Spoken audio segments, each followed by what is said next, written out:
Bonjour, j'ai lu le livre d'Erwan Menteour, Secret des Fonces, qui est paru aux éditions Jean-Claude Lattès en 1999.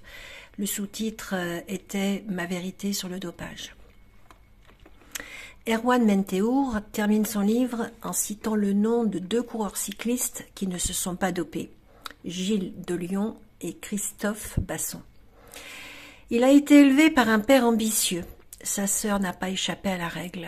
Elle a été nageuse de haut niveau, elle a participé au championnat de France, elle a eu un engagement dans l'armée et elle est devenue une des premières femmes pilotes d'hélicoptère. Le tout en s'occupant de son petit frère, Erwan.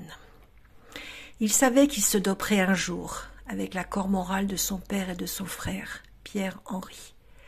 Il adopte les paroles de sacrifice de Kipling pendant la Première Guerre mondiale, quand il a envoyé au casse-pipe son fils. « Tu seras un homme, mon fils ».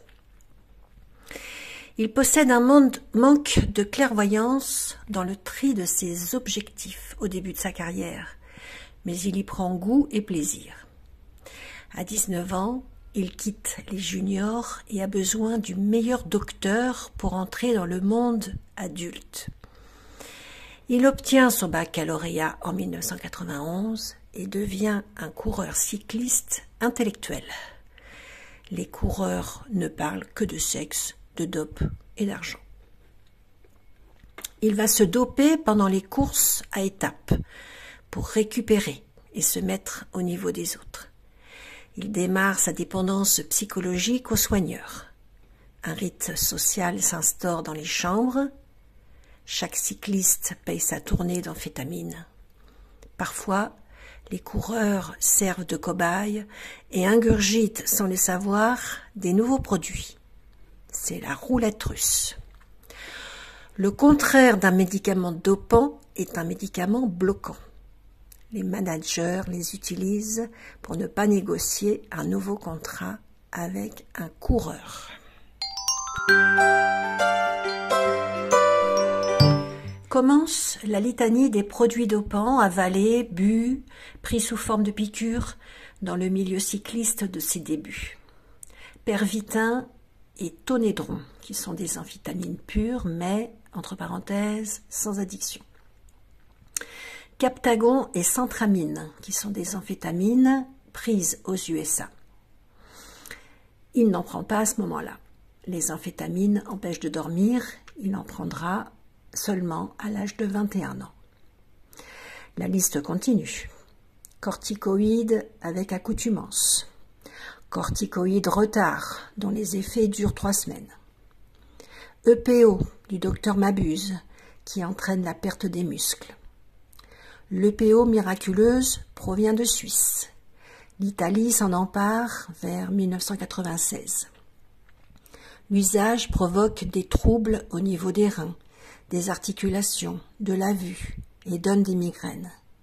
Le sang n'irrigue plus les organes. Un décès par arrêt cardiaque aux Pays-Bas, le coureur avait les vaisseaux bouchés.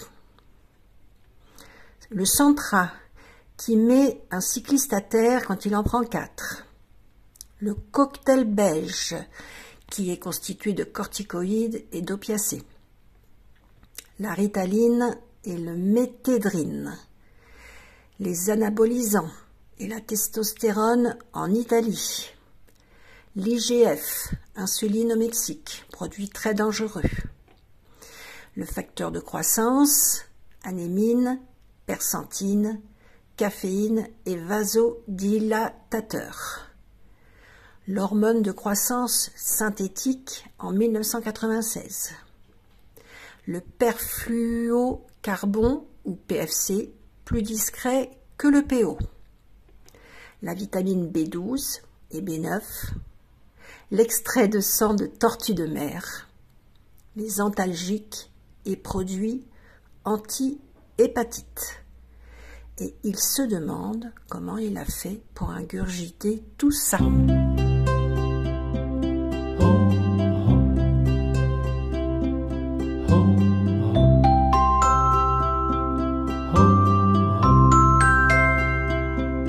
Oh